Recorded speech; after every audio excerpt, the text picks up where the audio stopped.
opportunity to hopefully talk and share some knowledge that is helpful to you. I was fortunate enough to come out on Friday with Dr. Rogers, Sharon, and Linda Hill and have lunch and take a tour.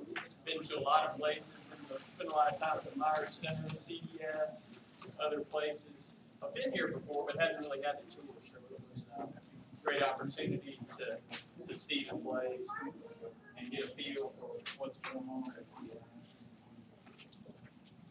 Robin.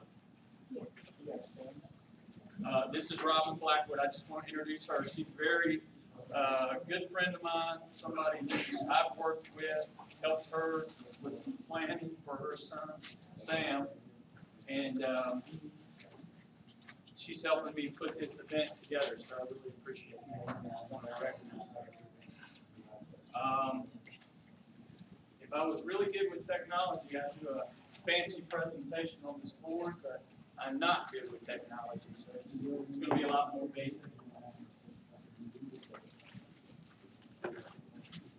Before we get started though, let me ask, how many people in here have their estate planning done to an extent that you think it's in good shape? Okay, probably about 3 or 4 people. That's not unusual. It's not unusual, and I'm sure that's why a lot of you are here to try to learn some things and understand how to get there or what steps you may need to take. And I'm hoping that one of the things we get out of this meeting today is a better feel. If we haven't gotten there and haven't gotten it done, maybe just a place to start or just take a step in the right direction. Okay? I want to share a little bit about both my personal and professional background. Just not to. This is really important. I'm not trying to put myself in anybody's position or say I've been through what anyone here has been through, because I know I have not. But I want you to understand, both from a professional and a personal standpoint, why I'm passionate about helping people with their planning. Okay?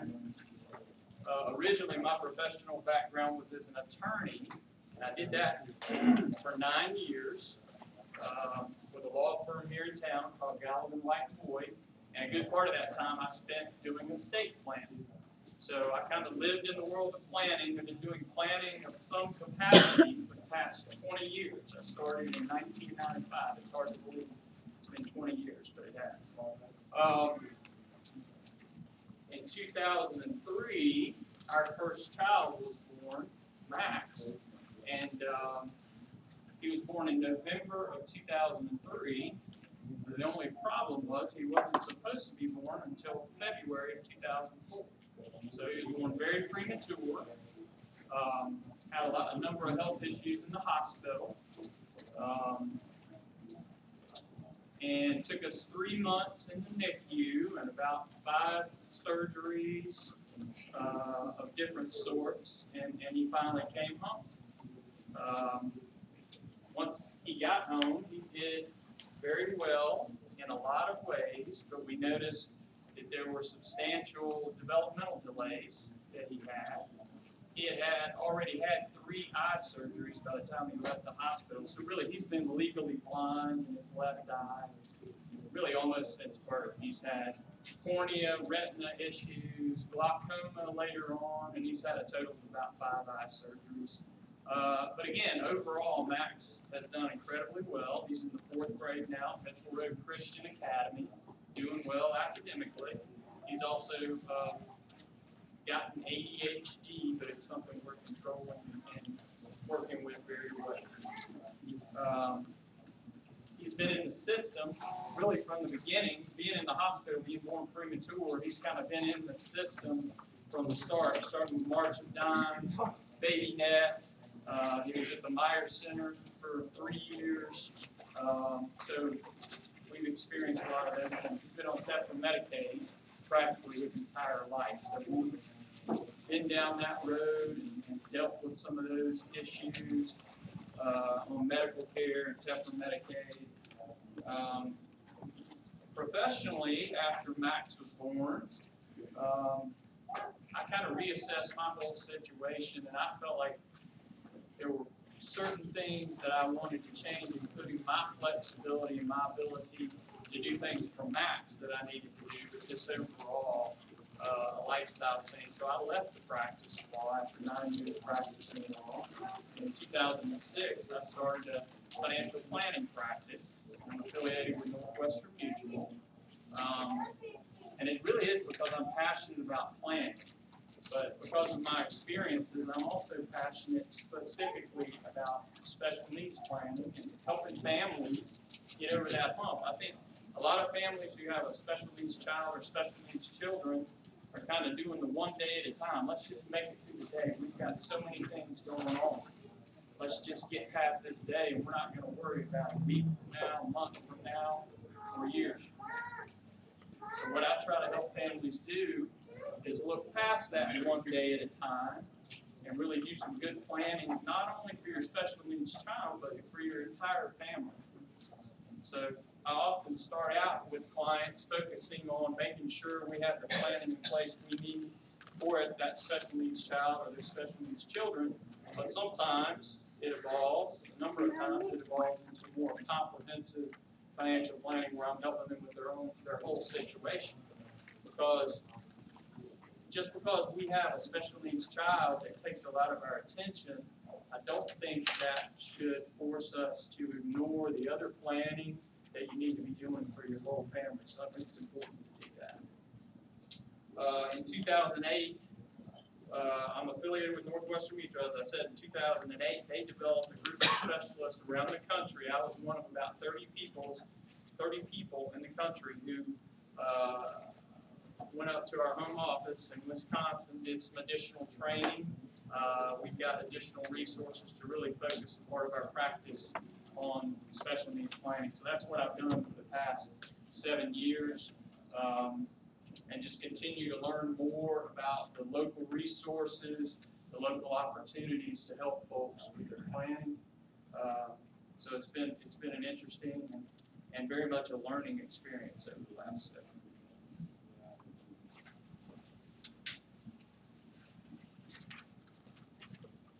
Why is a special needs plan necessary? I think, most importantly, to protect and advocate for your special needs child. That's obviously an important issue. And I think pretty much everybody in here understands that when you're on government benefits, there are certain things you can do and certain things that you absolutely don't want to do that could take those government benefits away. And they're critical for our kids moving forward to get things accomplished that they need to get accomplished. So that's an important part of it. I think, just understanding what the resources are out there is a huge issue. I think there are a lot of resources that go unused simply because you're not aware of them. And as I said, I'm not the technology expert, nor am I the internet expert. Fortunately, my wife is a lot better at that, so she finds things that I never see too. So it's great, to have those resources out there, but we've got to be able to go out and get them. And I think going through this planning process, one of the things you get out of it is just understanding, okay, this is an issue, where do I go to deal with it, to help you figure out where you need to go and how you need to deal with certain issues, because it doesn't just fall in our lap, so we're not aware of everything that's out there. And then really, I think most importantly is taking steps to make sure not only your special needs child, but your family is financially secure, which I think is important. Building a team of experts. I'm a little biased, but I think a good comprehensive financial planner who can act as a quarterback and get you to the right resources for what you need can be a critical part of putting this together. So I'm used to, when I work with somebody in a planning capacity, I'm used to kind of initiating that process. I'm going to the attorney's office for the first meeting if they need to get legal planning done to help make sure that happens smoothly and effectively. We've got a partner agency called National Care Advisors that I get involved that give us expertise related to government benefit issues, in some cases, employment type issues, long-term costs of living, because that's an issue, because everybody has their own situation, but a lot of times folks with special needs children, their children are going to outlive them, so there's planning that needs to be done around that, not only from an estate planning standpoint, but to make sure their special needs trust, because there's going to be costs possibly after you're gone to make sure that your kids are going to be okay. So there's that element of it too. So we kind of work on all of those elements and really try to help you fill the void of the issues that you have. We've had a number of clients who were not getting their full SSI benefit, that going back down to the Social Security office and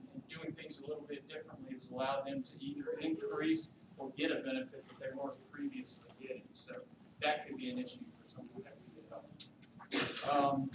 I think a special needs attorney is going to be a critical part of the process. I used to practice law. I used to draft estate planning documents. But now that I'm in the financial world, it would be a conflict of interest for me to also try to draft the legal documents. And the company I'm affiliated with is not going to allow me to do that. So I take you down the road of planning and help you understand what you need. Because I was an estate planning attorney, I can go really deep regarding helping you understand what you need to do. But we've still got to get an attorney to draft the legal documents. You're always going to need to do that. This is not the type of planning. I know there are some probably do-it-yourselfers, but this is not the type of planning where you go on the internet and pull off a special needs trust, type it up, and sign it. That doesn't work. That is not going to be effective for this type of plan. So I know the issue often is cost, but this is an area where it's very important to have really good legal expertise to handle your special needs trust, because if something's done wrong, we've still got an issue. If it's not done right, or those government benefits could still be at risk. So there's a number of reasons to have really good legal counsel doing that. And I think, from my perspective, having been an estate planning attorney, there's only a handful of people that I think are really doing the special needs planning and have that knowledge to the level they need to have it. So I would be careful. There are some attorneys that are very much generalists that will throw together a 1 or 2 page will for you, or seem to think they can do a lot of different types of planning. But this is not, again, this is not an area where I will be hiring that type of attorney because they tell you they can do your will for $200 or $300. This is much more complex. And again, I think just having access on your team of experts, just knowing whether it be consultants or agencies, there are national agencies, state agencies, local agencies, just to try to be aware of, to be made aware of. And some of those can be real helpful depending on what your situation is. I talked about our partner agency, National Care Advisors. They work on a national level, so they work in most states in the United States. And it's part of our process that they help us with our clients to a certain extent. You know, there are local agencies here, Family Connection. Robin is very active with Family Connection. You guys may have had some experience with Family Connection at some level. Protection and Advocacy is a big organization here that can help in the right situation. The South Carolina Department of Disabilities and Special Needs. We've, and really kind of interesting over the past year, a task force is probably the best way I can explain it. And the catch name or catchphrase is GCAN. It's really a group of folks in the community who are trying to make Greenville a better community overall for special needs folks. So it's different areas. I'm on the long-term planning committee, so we're trying to produce information and materials that will help people know where these resources are for their long-term planning. There's the transportation committee. There's the awareness committee. What's another couple of more committees? Robin talk. She's on a couple of them. There's a committee called Getting Connected, and actually Penny Rogers is on that committee. Various folks that support the special needs community are signing up for different task force to really try to make a difference in Greenville for our families. So that's what that is. Stay tuned. You'll see more about Greenville Can as they take off and start doing more awareness. But it's not a separate nonprofit. It's really a collaboration, because there's enough nonprofits serving us right now, but they don't collaborate as much. And I know as a parent, we get frustrated with not getting the information, not knowing who to talk to.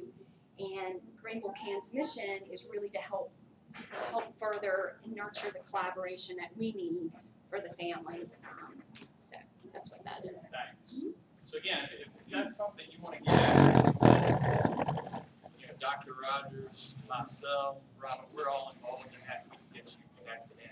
If you're passionate about getting more actively involved with the future of our community from a special needs perspective. South Carolina Legal Services, and that particularly goes to trying to have the most cost-efficient way to handle some of the legal matters. Guardianship is a big issue when your child is approaching age 18. Guardianship versus power of attorney. I'll talk a little bit more about that. But I've got clients that have effectively kind of been self-advocates and gone out there and proactively talked to legal services that has allowed them to save a great deal of money going through the guardianship process. It can be quite expensive, but if handled appropriately, a lot of those expenses can be minimized. So South Carolina Legal Services, I think, is a big one to know and to go talk to them. It's just a matter of going and scheduling an appointment and talking to them and seeing what the possibilities are for your situation. And you might be surprised at your ability to get things done, whereas I think a lot of people just assume all these things are just too expensive. We don't have the money. There are some resources that don't require you to have a ton of money to get effective planning. So you've got to know what they are, but you've also got to step out and take advantage. I think the planning issues that I really help people with, one part of it is really their estate plan. We talked about that a little bit. And there are components of the estate plan. I think a lot of people think of estate plan and they think that's a will. And a lot of people then think, I don't have a lot of money. It's pretty simple. That's not the case at all. But there's a lot more to the estate planning process than just the will. I'll come back and talk about the impact of having a will or not having a will if you have a special needs child that's on government benefits. I'll talk about that in a minute. But when you break estate planning up, I think there are really two parts of it. When you have a special needs child, there's the part of estate planning that is particularly for that special needs child, but a lot of people have other children and they've got to do the other component of their estate planning as well. So it's not just about what you need to do for your special needs child, it's for your overall situation. But with respect to, I guess, the vehicles that particularly relate to the special needs child, one of them is the special needs trust. And I'd say many people in here have at least heard that lingo, special needs trust. It gets a lot more complicated. There are several kinds of special needs trust. The kind of special needs trust that you would want to have for your child if you pass away, where your assets would be going to them, is really a supplemental needs trust. Now, there's also a first-party trust which would involve a special needs person or a person who's on SSI who already has assets in their name, and those assets need to be taken out of their name. But really what I'm talking about in most cases when we're out ahead of this, the kind of planning that we're doing is going to involve a supplemental needs trust. Now that trust can be created to where it exists right now. And you or grandparents or anybody else can put money in that trust for that child. So it can be created to exist as a living document right now that you can fund now. But a lot of times, folks say, we're going to take care of everything as long as we're around, but when we're gone, we want some of our assets to go into this trust. So again, it'll be there to be managed and taken care of for that special needs child indefinitely without putting the government's benefits at risk. So there's a couple of ways to do that. And your situation particularly will define whether you want to create a standalone trust or if you want to have a trust that would just come into existence at the time of your death. Okay? Another thing that a lot of my clients find very interesting, and I think a lot of parents with special needs children would find to be attractive, would be a letter of intent. Does anybody know what a letter of intent is? Has anybody done a letter of intent? Raise your hand if anybody knows what a letter of intent is. Okay. So we have a few people who have done pretty good planning probably, but they may be interested to know, and I've got a copy of this in our materials. So this is a letter of intent. So really what you do, when you do a will or a trust, you're not typically putting things in that will or trust related to what your child's likes and dislikes are, what medications they need, behavioral triggers, current therapies, potential emergency situations related to them, daily living issues, bathing, dressing, toileting. So this is a document that you would not have the attorney do, but it's just a good document to have that you would add to your estate planning document. So if anything ever happens to you, or if you're married, if anything ever happens to you and your spouse, you know there's not only a will in place to make sure the assets go to the right place, but you've got a document in there that's going to tell that next guardian or that next person all those things you want them to know about your child. And I think a lot of people get a lot of comfort knowing that they can have this in there, because you don't want to pay an attorney to draft all of this. This is something you want to do to have with your estate planning document.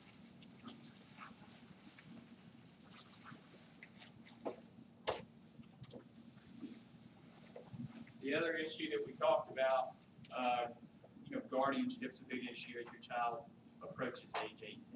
I say as approaches, I'm aware of situations, if you wait until 18 and then you start working on it, it can take some time to get that approved in the courts and get it done. You've got to have an attorney for your child, you've got to have an attorney for the parent, you've got to have guardian ad litems to go and do certain work. So it's a process that takes some time and it costs some money to do.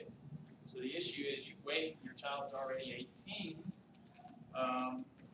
Again, I have a client I've spoken to recently that said they have two children. One of them's 3 years older than the other one. The first one, they were able to successfully go to legal services and found out that legal services could give them the attorneys for their children. The children don't make any income, so that's something they can get for free. So they have to have attorneys, but they were able to do that through legal services. So they had to pay an attorney, and they're also going to have to pay the cost of the guardian ad litem to go do certain things, interview the families, the kids. But it was able to minimize their costs. And what I was told by my client was, and this client is not incredibly low income, they're not incredibly high income, but they're between $50,000 and $100,000 a year. But they were able to get the whole process done for their first child for about $1,500 by going first to legal services. Now, $1,500 to some people is still a lot of money. But if your income is at a low enough level, legal services could provide the attorney for you for free. So I can't tell you exactly what the cost would be, but what I can tell you is there are resources to get this done, where I think a lot of people assume this is $3,000 or $4,000 or $5,000 that we would have to pay. And that's not the case if you're proactive and go out and see what your options are and take advantage of what's happening. So I just wanted you to be aware of that. Talked about timing a little bit. Timing's an issue. This same client I was talking to said, we didn't have all our guardianship paper in front of us, and Medicaid will not talk to me. Medicaid will not talk to me about that child now that child is 18 years old.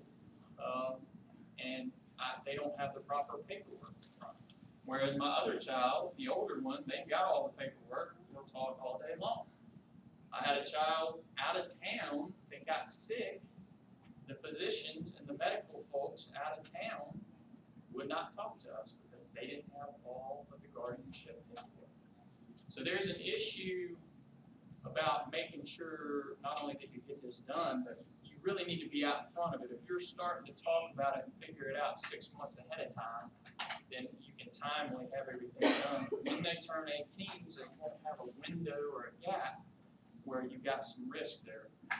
And I think the other issue, and it really depends on capacity, is guardianship is one thing, power of attorney is the other.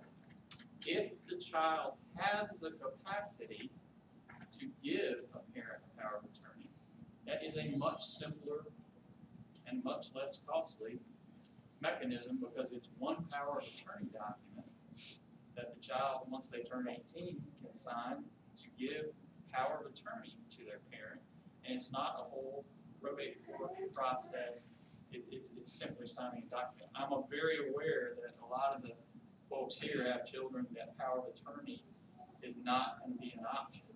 I'm just telling you because that is the other option, and if it is an option, it's something you want to look at as opposed to going through the whole guardianship process. Any questions? I didn't say, but I'm happy to take the questions as we go. We don't have to wait until the end, so if anybody doesn't understand something or has a question about anything, please just raise your hand and we'll talk about it.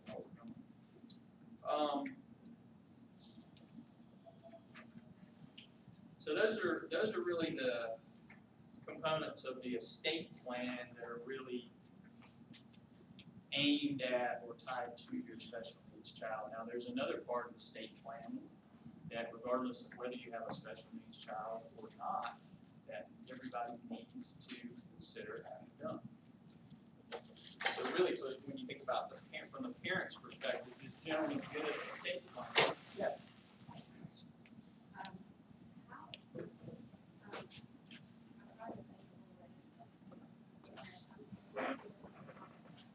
Guardianship? Okay.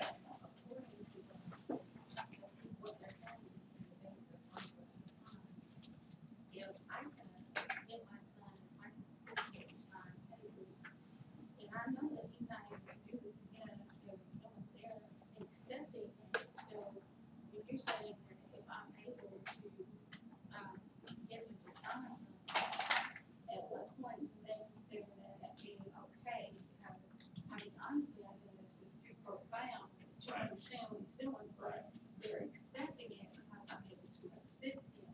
Right. So at what point am I able to get away with that? And just, let him sign something. You gotta walk that line closely. I think that the best thing to do, if you can find a way to get it done, if your child, you know it in your heart, does not have the capacity, they don't know that they're giving you power of attorney, you need to do guardianship. I can't speak to exactly, I understand, I hear you, I understand what you're saying.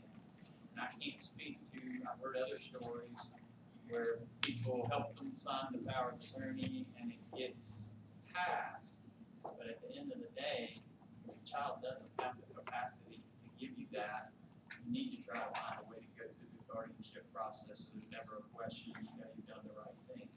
I understand that the resources may not be there, but I would exhaust every element of going to legal services and seeing how I can get those costs minimized as much as possible. It's critical. I mean, it's critical to have one or the other. And I could never advise anybody to hold their hand and sign the power of attorney just to get it done. I just can't do that. So in a will, why do parents need a will? Again, what if we're in a situation we don't make a lot of money, we don't have a lot of money? I'm excluding the special needs trust components and the things we talked about. Why do we need a will? If you don't have a will, let's say you're married. You die without a will, you would think in a simple world that if you're married and you die, everything would just go to your spouse. That's not the case. If you die without a will, half of what you have would go to your spouse. The other half would go to your child or children. Guess what? If you've got a child on government benefits, you got a major problem. Even if they're under the age of 18, there may be a guardian appointed to take care of those assets for that child, but it's still their assets. They own it. So if you had life insurance or anything else, any other asset, even your house, which can create a debacle for anybody. Think about a house. One of the parents passes away, half the house goes to the other parents. Half of their half ownership goes to one parent, the other half is with a kid, I mean, it creates a mess. So to think just because we don't have a ton of assets, we don't make a ton of money, and we don't need any estate planning is just a false thought, just absolutely wrong. The things you need to think about when you do a will is you need to have a personal representative, which is going to be someone who's going to handle your estate when you pass away. That could be your spouse. That could be a close family member who can handle that for you. Not a big deal, but something you need to name in your will. Another thing you name in your will, with a special needs child or with minor children, you're going to want to have a guardian that would take care of that child or those children. And how would that work as far as the guardianship? Right. You got guardianship papers, because something happens to you. Right. Does that, and you leave your child to somebody else, do they have to go over that guardianship? Well, I think in your guardianship papers, there should be an opportunity for you to have that next guardian in place through those guardianship papers for that child. So you need to check, if you guys have done guardianship yet, but that guardianship process, if you go through that, there should be an opportunity for you to name the guardian for that child. If you have other children, the other guardian may apply to the other children. Could be the same person, could be a different person. Do that. You don't have anyone?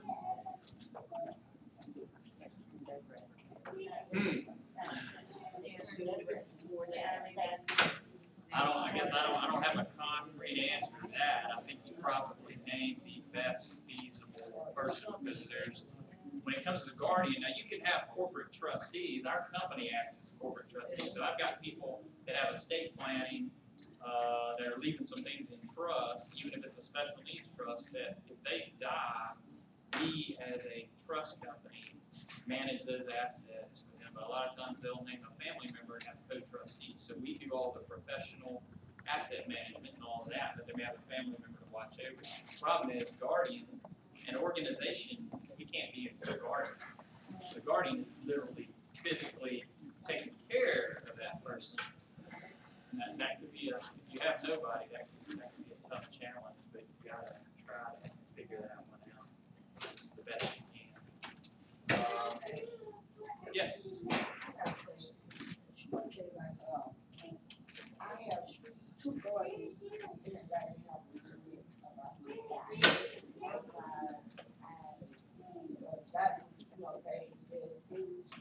If you have not signed the paper, I have signed it. you did sign. Yes. Okay. This is what my brother's Okay. also still giving very constantly. Okay. Is that good?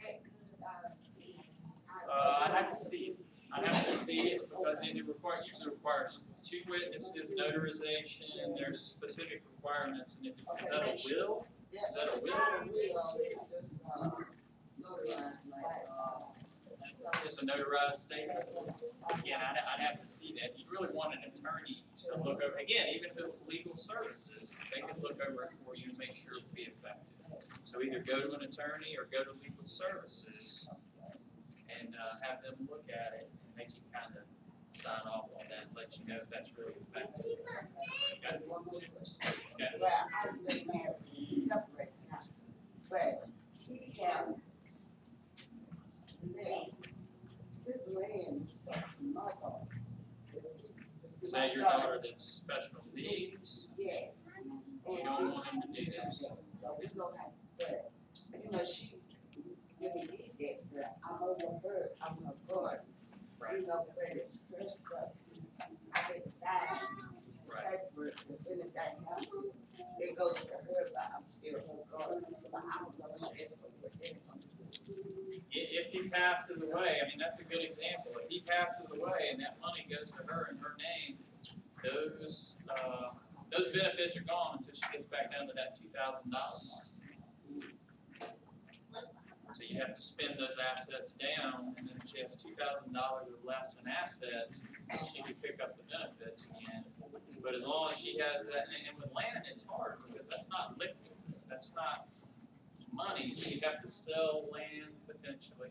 So that's a good example of the kind of planning you really don't want to have in this situation. Okay? You said that if a person doesn't have a will, half of which you have when I guess when one of the spouses passes away, half goes to that spouse, half goes to the children. So does it mean each spouse has to have a separate This is will? Jen. Yes, typically you're gonna see both spouses having a separate, their own will, because, they're gonna be, it depends on how you have your assets set up. You can own a lot of things jointly, which would eliminate some of that, but usually people have some assets, even if you think about a car.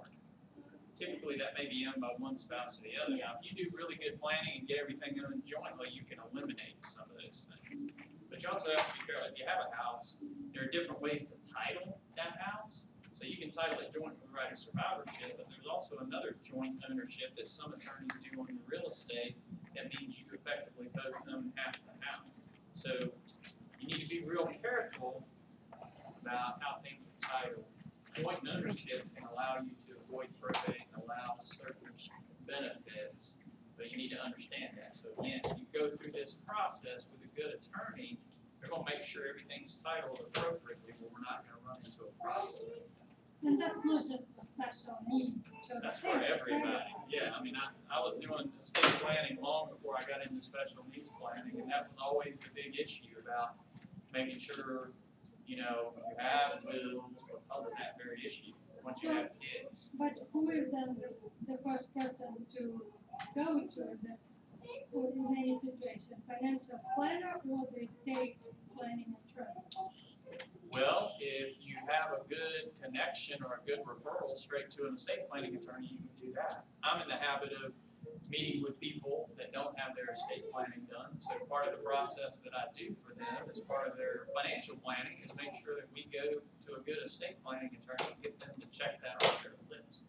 So it just depends on who your contact is. So some people go straight to the attorneys, and a lot of people, when I was an estate planning attorney, a lot of my referrals came from financial advisors. A lot of people end up getting to a financial advisor first, and the financial advisor recognizes you don't have your estate planning done. Let's go, we need to get that done. And you have a list of recommendations for this area? Sure. I've got, from having practiced law as an estate planning attorney, I know most of them anyway. And then since I've been doing the financial side, I've got a group that I try to work with, depending on the situation, different attorneys that may be a good fit, just depending on what your situation, when I understand what your situation is, refer you to somebody who'd be a good fit for your situation. Okay, and how do we contact you to find that referral information? Do what? How do we contact you for you to direct us? See, one of the ways is my information is on that little insert. Yeah, that has my basic information on it. Okay. Okay? Great, thank you. You're welcome. So we were talking about the will. Another important document people don't think about is a durable power of attorney. That's a financial power of attorney. So again, you're giving your spouse, if you have one, or a close family member, the ability to handle your financial affairs. Powers of attorney are more for incapacity. So, we've already experienced the unexpected with our children, so we know it can happen.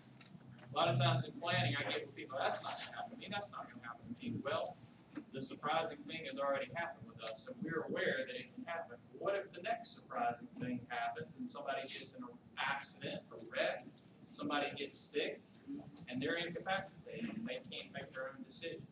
This allows their spouse or that other family member, whoever you pick, to make decisions related to your financial affairs.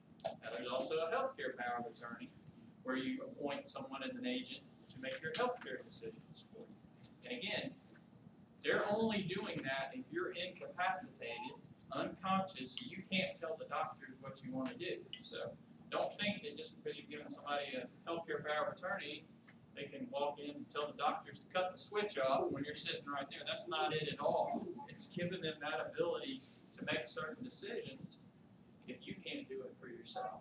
And you're also telling in the document how you want them to make those decisions. So that's a document that you decide how you want your agent to make decisions, and the doctor's going to go by that. So you're not giving up all this power, you're just allowing someone to be able to make a solid decision if you're in that And a lot of the decision is really about you being incapacitated and being in those last stages of life, whether you're in a permanent vegetative state or you're in the last stages of a terminal illness. It's going to allow them to make decisions based on your guidance, because the doctor can't get that decision.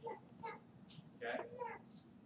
And then a living will can also come into play, and that's where you state in a living will what your wishes are.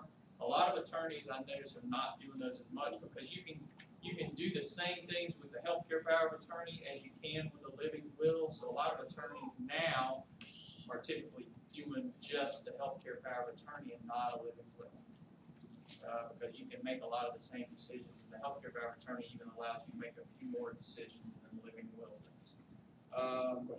Yes. Are those both about the same price? Yeah. Well, usually, I think you guys raised your hands as one of the people that's done the estate plan. You had, okay. Usually it's a package deal, so most of the cost tied to it is really about the will, trust, that sort of thing, the powers of attorney. Healthcare power of attorney and living will, they're literally state statutory language, so they are forms. So they don't require any drafting.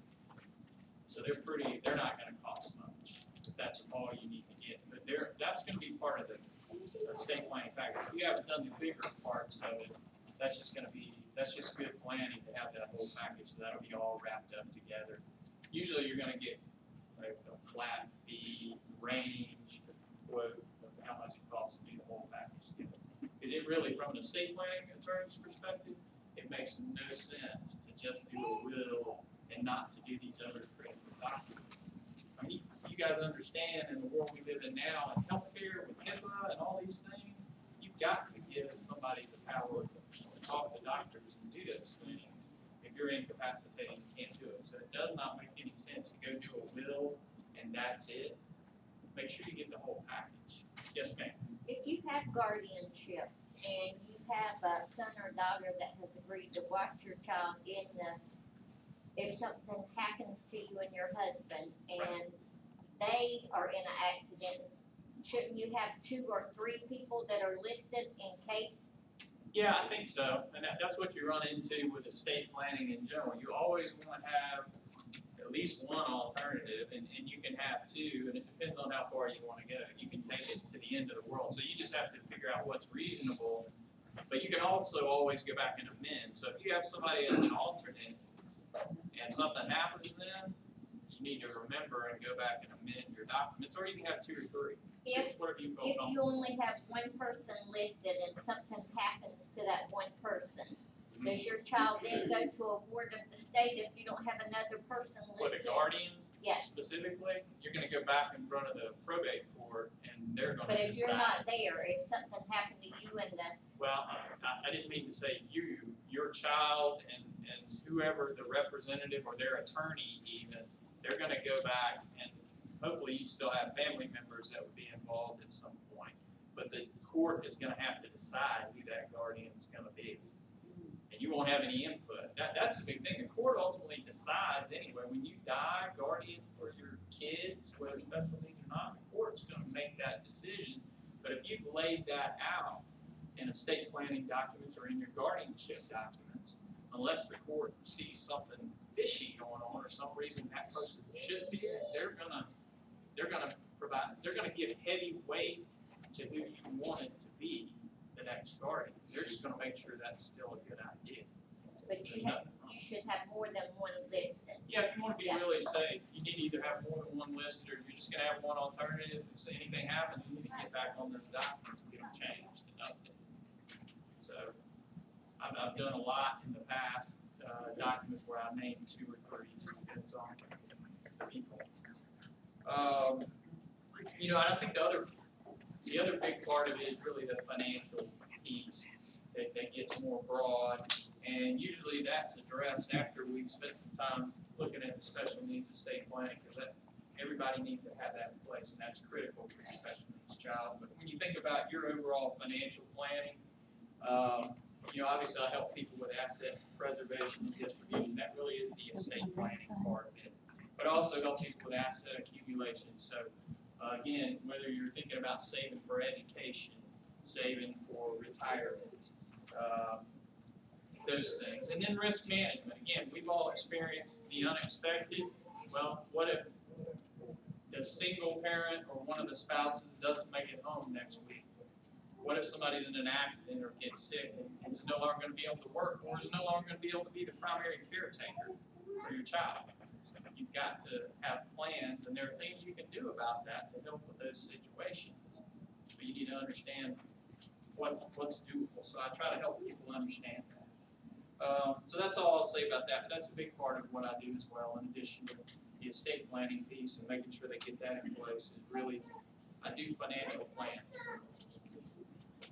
And then the last piece I wanted to talk a little bit about was the ABLE accounts. And the more people I talk to, the more people I realize are not aware of these at all.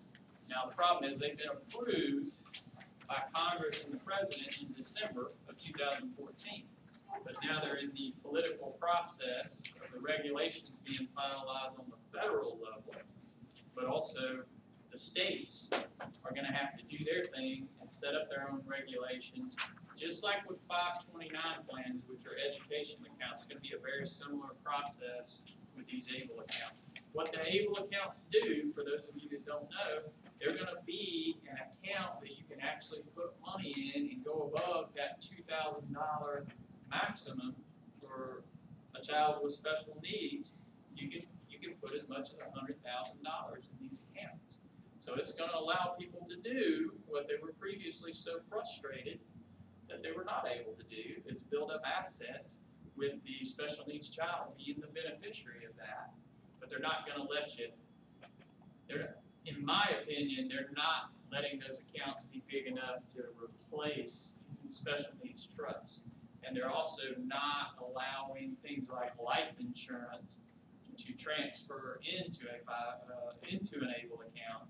It's really for smaller contributions, but it's going to allow you to build some money up and spend it. So I'd look at that more like a checking or a savings account that you can build up specifically for that child. You can put contributions in, but it's not something that you're going to be able to transfer large amounts of money in. In fact, they will not.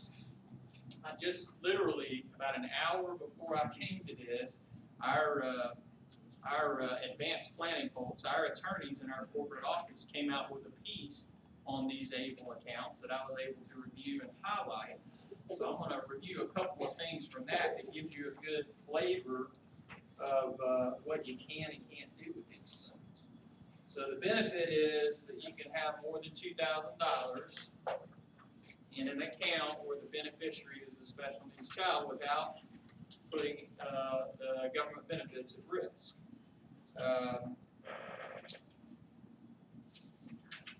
I know we're running low on time.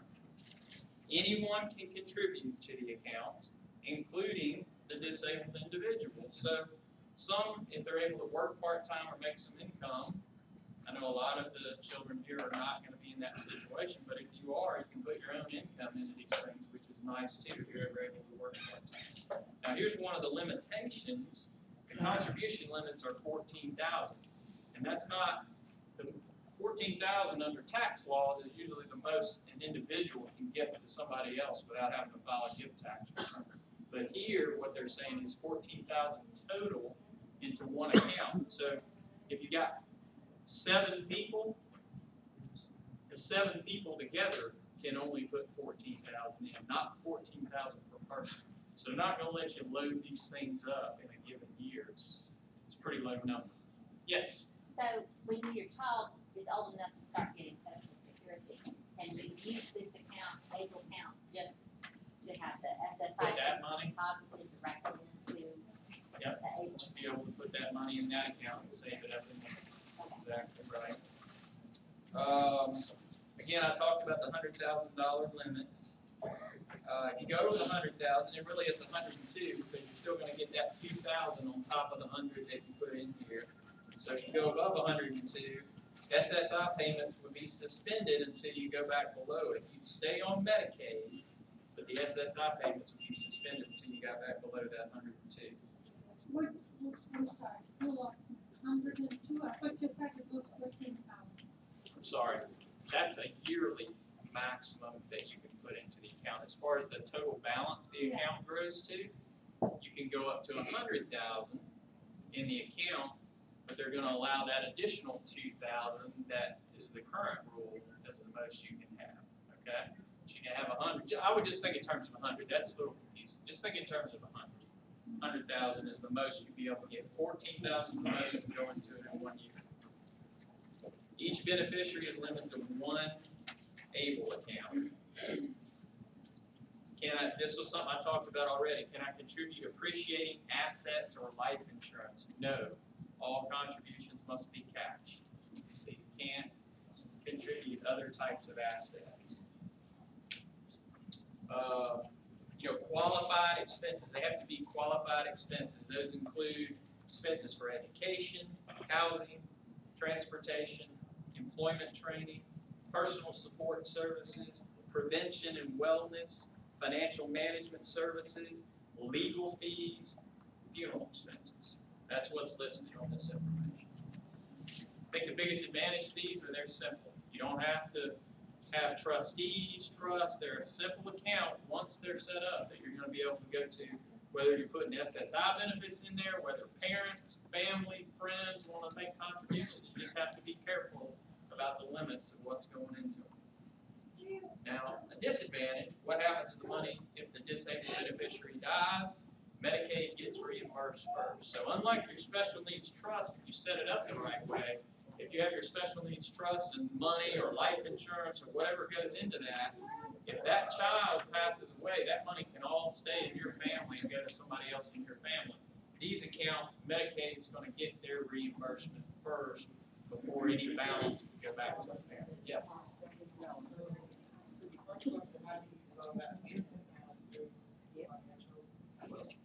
Here's the issue. Again, they've been approved, but you've got both the federal politicians that are haven't gotten their regulation part of it done yet, and then each state has to get their part of it done.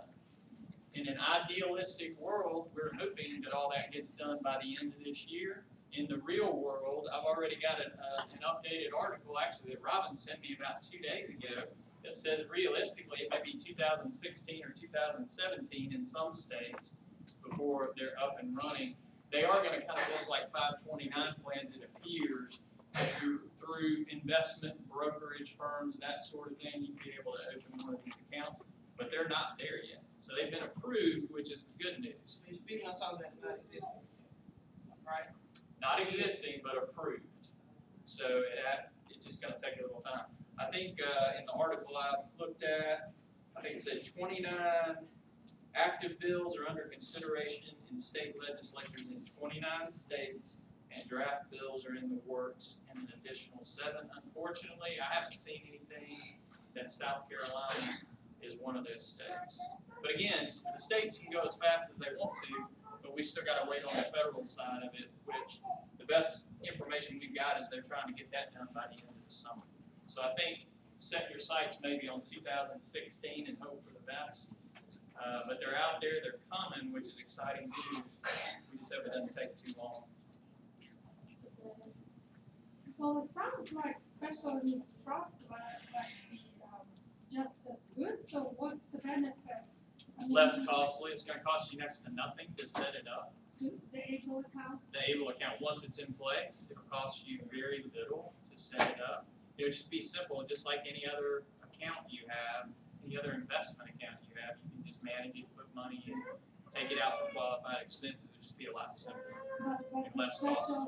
a special needs trust, in our situation, we would have to go to a state planning attorney to set that up. The one To who get it drafted and specializes- set up, yes. Yeah, the one who has knowledge of special needs trust. Right, exactly, exactly. Can put insurance, life insurance, that. Yeah, and you can put bigger assets, you can put other assets in there. I mean, if you wanted your child, I've had people that wanted to make sure their child stayed in that home because it's a place they're comfortable. You could ultimately have the house go into the special needs trust, so it will stay in that trust for that child. Now, you gotta have an understanding guardian or the next person in line that knows that that child's gonna stay in that house. But you got a lot more flexibility in what you can put into the special needs trust. Yes? If you have funds that you are putting in that and the child received SSI and something happened, and do they go back as far as when you first started receiving SSI, that they could take out that money? If you go over the limits, No, if you have the money in there and something happened to that child, when you say in there, you're talking about a special needs trust or the ABLE account? able account. Okay, now answer the question one more time, I'm sorry. She's got the money in an ABLE account. Yep, Child for whom the money was placed has passed away. So you said yeah, and I Medicaid said would get, Medicaid's gonna get reimbursed Right. first. so she wants Yeah. to know whether Medicaid from when they first started getting benefits I or. don't know the answer to that, not sure.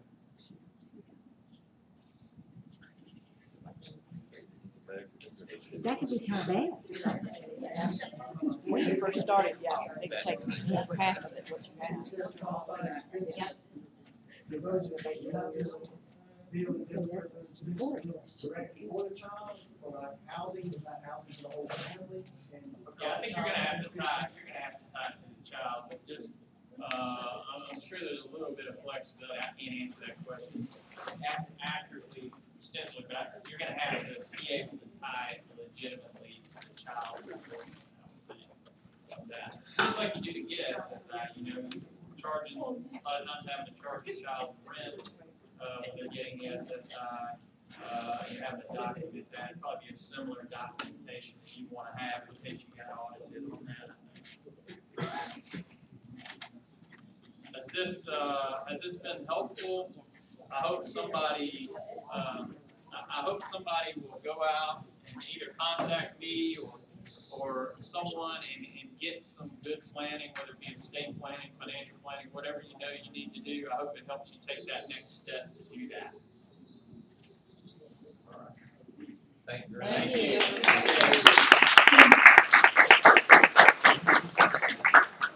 Thank you very much for doing this and thank you for lunch.